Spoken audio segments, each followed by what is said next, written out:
Social Media, Destroyer or Creator by Thomas Friedman. Over the last few years, we've been treated to a number of Facebook revolutions, from the Arab Spring to Occupy Wall Street to the squares of Istanbul, Kiev, and Hong Kong, all fueled by social media. But once the smoke cleared, most of these revolutions failed to build any sustainable new political order, in part because so many voices got amplified. Consensus building became impossible. Question: does it turn out that social media is better at breaking things than making things?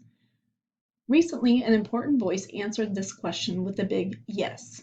That voice was Wael Ghanim, the Egyptian Google employee whose anonymous Facebook page helped to launch the Tahrir Square revolution in early 2011 that toppled President Hosni Mubarak, but then failed to give birth to a true democratic alternative.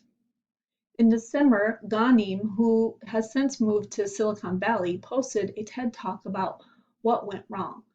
It is worth watching and begins like this. I once said, if you were to liberate a society, all you need is the internet.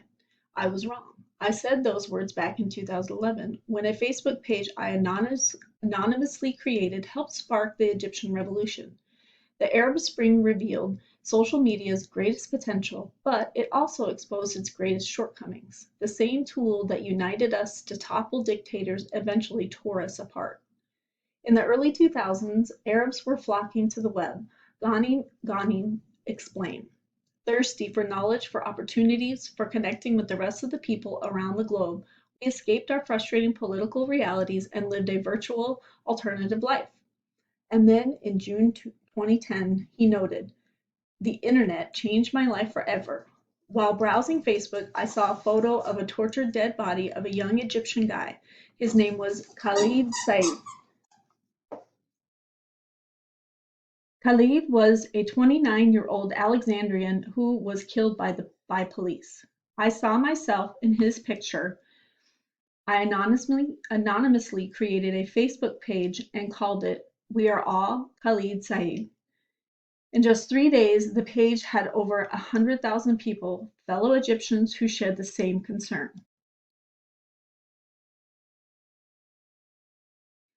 Soon, Ghanim and his friends used Facebook to crowdsource ideas, and the page became one of the most followed pages in the Arab world.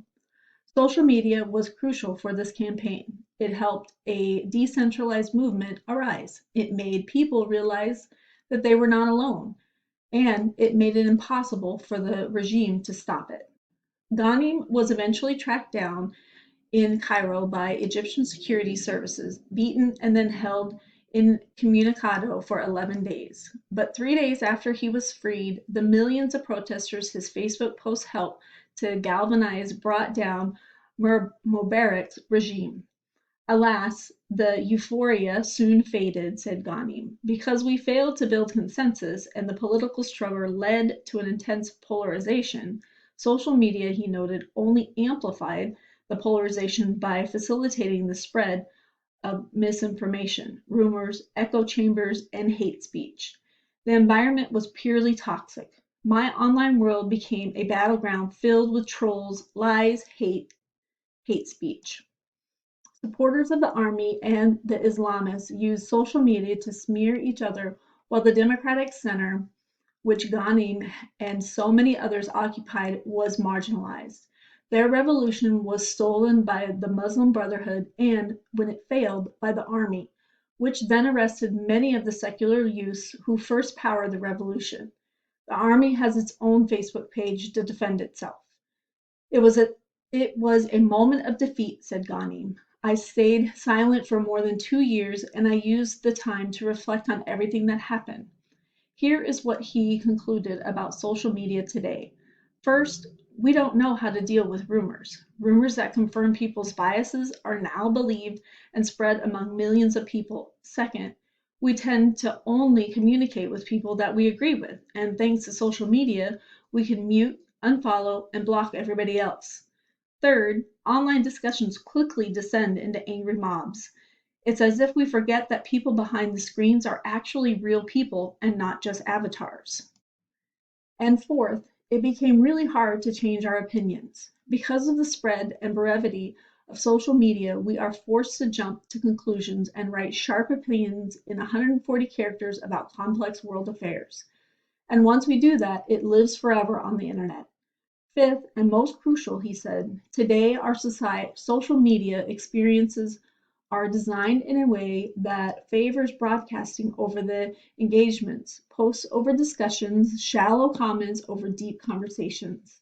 It's as if we agree that we are here to talk at each other instead of talking with each other. Ghanim has not given up. He and a few friends recently started a website, Parleo, to host intelligent, civil conversations about controversial and often heated issues with the aim of narrowing gaps, not widening them. I participate in a debate in Parleo and found it engaging and substantive.